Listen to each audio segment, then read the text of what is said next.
네, 계속해서 증시 인사이트 이어가겠습니다. 새해 유망 섹터를 찾아보는 시간인데요. 오늘은 제약 바이오에 대해서 살펴보도록 하겠습니다. 박병국 NH투자증권 연구원 함께합니다. 네, 어서 오십시오. 안녕하세요. 우리 박 연구원은 약학 전공하셨다고요? 네, 맞습니다. 저는 학부에서 이제 약학을 전공을 했고요. 그래서 제약회사에 있다가 2019년에 현대차증권을 시작으로 여의도에 왔습니다. 그래서 NH투자증권은 2020년 예. 입사를 해서 지금까지 하여튼 뭐 일을 하고 제약 있습니다. 바이오 담당 애널로는 뭐 적임자라고 지금 판단이 됩니다. 열심히 노력하고 있습니다. 예.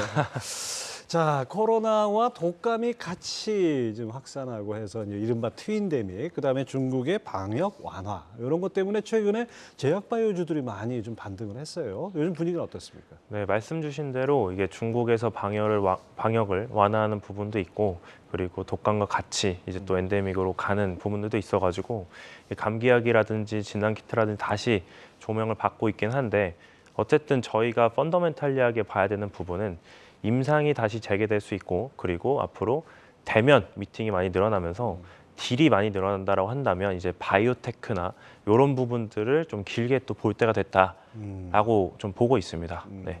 지금 뭐 감기약 품귀 중국에서 막 그런 일이 벌어지고 하는데 그 우리나라 제약업체들의 뭐 주가 우상향의 어떤 힘이 계속 될까요?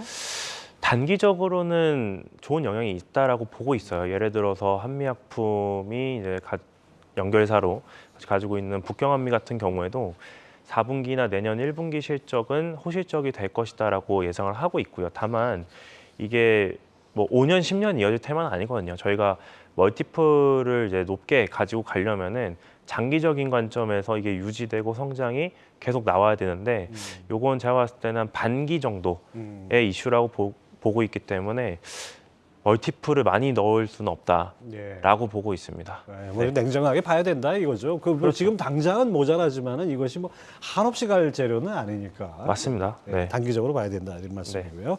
자, 구체적으로 이제 제약바이오 종목들로 들어가서 한번 얘기를 나눠보죠. 최근 대웅제약의 잔탁. 여기 뭐 발암물질 의혹이 있었어요. 근데 근거 없다는 판결이 나왔는데 이번 판결이 대웅제약에 어떤 영향을 미칠까요? 네, 그 잔탁이 이제 글로벌 제약사들한테서 좀 많은 아픔을 안겨준 그런 제품인데요. 라니티딘이라는 성분이 FDA로부터 이게 발암물질의 성분이 될 수 있다라는 것 때문에 품목 허가가 취소가 됐었고요. 그리고서 여러 가지 소송이 있었는데 이제 한 2주 전쯤에 그 플로리다 법원에서 이게 암으로 유발되는 것에 대한 그 명확한 증거가 없다라는 판결이 나면서 뭐 GSK라든지 사노피라든지 글로벌 제약사 주가들이 좋았죠. 근데 대웅제약한테도 일단 긍정적인 뉴스가 될 수는 있지만 실질적으로 다시 대웅제약이 갖고 있었던 알비스가 판매가 될 수 있는 거는 FDA라든지 식약처라든지 이런 규제기관, 의약품 규제기관의 의견이 중요한 것이고, 아직 거기까지 가려면 시간이 좀 많이 남았기 때문에 좀 장기적인 관점에서 보시는 게 맞다라고 보고 있습니다. 네, 그렇군요. 그다음에 또 유한양행이 최근 비소세포 폐암 치료제인 렉나자 이것의 1차 치료 단독요법 글로벌 3상 결과를 공개했어요. 근데 연구원님 그 레포트를 보니까 판권이 얀센에 있는 만큼 그 얀센의 상업화 전략이 중요하다 이렇게 설명을 하셨는데 어떤 얘기입니까 이게? 네, 말씀하신 대로 그 레이저티닙이죠. 성분명으로 레이저티닙이라는 약물은 한국 외 모든 글로벌 지역에 대해서 얀센이 판권을 가지고 있습니다. 그래서 이번에 글로벌 3상이라고 하는 것도 유한양행이 비선진국에서 진행을 한 것은 맞는데 얀센의 동의가 이제 필요했었고요. 동의를 해줬기 때문에 임상을 진행할 수 있었고, 그래서 앞으로 얀센이 선진국이든 비선진국이든 어떤 전략으로 갈 수 있을 것이냐를 생각하는 게 우선이고요. 그래서 일단 미국 등 이런 선진국 같은 경우에는 그 병용요법에 대한 데이터를 좀 기대를 해봐야 될 것 같아요. 그래서 내년에 그 마리포사 임상 3상에 대한 데이터가 나올 것이다라고 보고 있고요. 그리고 단독요법 같은 경우에도 지금 비선진국을 대상으로 저희가 출시를 할 수 있을 것이다라고 기대를 하고 있는데, 역시나 여기 시장이 큽니다. 뭐 경쟁사인 아스트라제네카의 타그리소가 거의 44%의 매출을 비선진국에서 내고 있기 때문에 얀센도 충분히 비선진국에 갈 가능성이 있다라고 보고 있습니다. 예, 저 도표 좀 간단히 설명을 해주시죠. 네, 도표로 보시면은 그 왼쪽 그림에서요, 1세대, 2세대, 3세대가 있고 그 아스트라제네카의 타그리소가 현재 팔리고 있는 3세대 그 TKI라고 하죠. 약물이고요. 그 경쟁 약물로 만들고 있는 게 얀센과 유한양행의 렉나자, 레이더티닙입니다. 그래서 저 약물이 내년 또는 내후년에 출시가 될 수 있을 거다라고 보고 있는데 얀센도 지금 아스트라제네카가 다른 추가 임상을 진행하고 있기 때문에 좀 빨리 할 것이다라고 보고 있어요. 그래서 시장 컨센서스 대비해서 오히려 조금 더 빠른 액션을 취할 수 있다는 것도 생각하지 못하는 투자 포인트가 될 수 있습니다. 네, 비소세포 폐암 시장이 상당히 크군요. 아무튼 좀 계속해서 늘어날 시장이고요. 자, 유한양행의 투자 전략은 어떻게 가져가실까요? 그래서 유한양행의 투자 전략은 일단 영업 가치가 지금 많이 떨어져 있어요. 왜냐하면 올해 뭐 영업이익이라든지 당기 순이익이라든지 이런 부분에서 매출도 크게 증가하지 못했고 비용이 좀 많이 증가하면서 다른 대형 제약사들 대비 안 좋았거든요. 그래서 내년에는 그런 부분들이 좀 더 나아질 수 있다라는 생각을 할 수가 있고요. 그리고 계속 말씀드리고 있는 이 레이더티닙에 대한 성과가 생각보다 빠를 수 있다라고 하는 부분, 이 두 가지가 가장 큰 투자 포인트일 것 같습니다. 예, 그렇군요. 자, 연구진 리포트에서 내년은 헬스케어 대형주보다 오히려 바이오테크가 상대적 강세를 보일 거다 이렇게 전망하셨는데 어떤 배경에서 그렇습니까? 네, 일단 저는 미국 쪽 위주로 사실 헬스케어 전망을 하고 있고요. 그래서 S&P 500 헬스케어 지수랑 아니면 나스닥 바이오테크 그 밑에 중소형 바이오테크 지수들을 보시면은 22년까지는 S&P 500 헬스케어 매우 좋았습니다. 그거는 이제 뭐 경기 방어주라든지 이런 역할을 잘했었고요. 근데 중소형 바이오테크는 지난 2년간 매우 안 좋았었는데 지금 10년물 국채 금리와 음액 코렐레이션을 많이 보이고 있어요. 근데 NH투자증권에서는 11월부터는 이 10년물 금리가 피크아웃했다라는 의견을 내놓기 시작했고 실제로 가고 있거든요. 그래서 이제는 바이오테크도 볼 때가 됐다라는 거고 S&P 500 헬스케어 같은 대형 헬스케어 기업들도 사실 내년에 경기 침체에서는 방어주 역할을 할 것입니다. 그래서 그들도 나쁘지 않게 보고 있고요. 그리고 바이오테크로 좀 더 엣지를 낼 수 있는 한 해가 되지 않을까라는 의견이었습니다. 예. 네. 그 바이오테크 중에서도 뭐 가장 매력적인 기업으로 ABL 바이오를 꼽으셨는데요.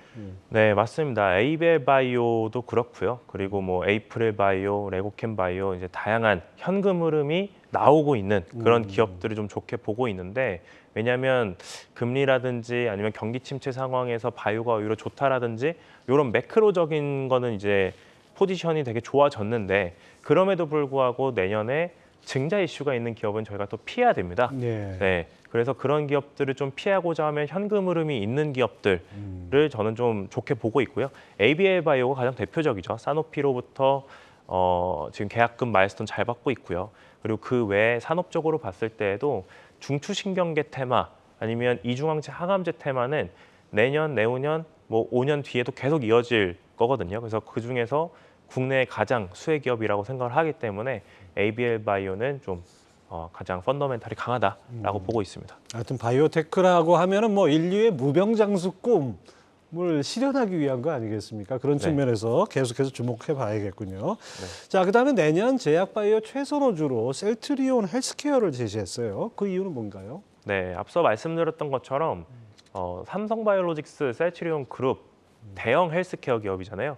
그래서 경기 침체 상황에서 다른 섹터 대비 EPS 추정치가 하향될 게 훨씬 상대적으로 적습니다. 그래서 그런 띠으로 이제 첫 번째 보고 있고요.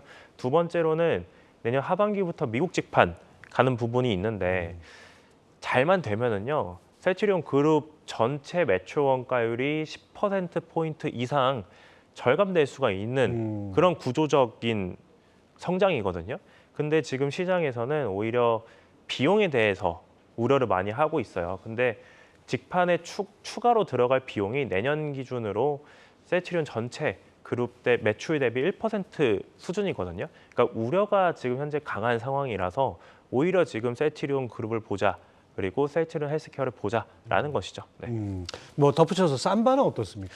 삼성바이오로직스 같은 경우에는 제가 여전히 바이 의견을 유지를 하고 있지만은 90만 원이 이제 다가왔을 때에는 환율에 대한 영향으로 인해서 좀 더 세게 가기는 어렵겠다라는 의견이었거든요. 한 달 전부터. 그렇게 해서 80만 원 초반이 됐습니다. 그만큼 환율이 떨어지는 거는 이미 반영이 된 주가라고 보시면 될 것 같고요. 그래서 지금 상황에서는 결국 경기 침체 상황이 됐을 때 헬스케어 대형주로서 매력이 점점 부각되는 주가에 왔다라고 볼 수 있는 것이죠. 네. 야, 셀트리온 헬스케어 투자 전략 어떻게 제시하세요? 셀트리온 헬스케어 투자 전략은 결국 저희가 미국 직판 내년 7월에 출시되는 유플라이마를 보시는 게 맞고요. 그래서 그게 7월 1일에 출시될 것으로 일단은 보고 있는데요. 어차피 7월, 8월에는 처방이 뭐 잘 된다 안 된다 판단하기 어렵습니다. 그렇기 때문에 상반기에는 그런 기대감이 계속 있을 수 있기 때문에 저는 지금 당연히 시장 비중 이상 가져가는 게 맞다라고 보고 있습니다. 네, 네. 그렇군요. 자, 제약바이오 많은 저희 개인 투자자들이 좀 이것 때문에 이 분야 때문에 상당히 좀 어려움을 겪으신 분들이 많은데 내년 투자 전략은 어떻게 가져가야 될까요?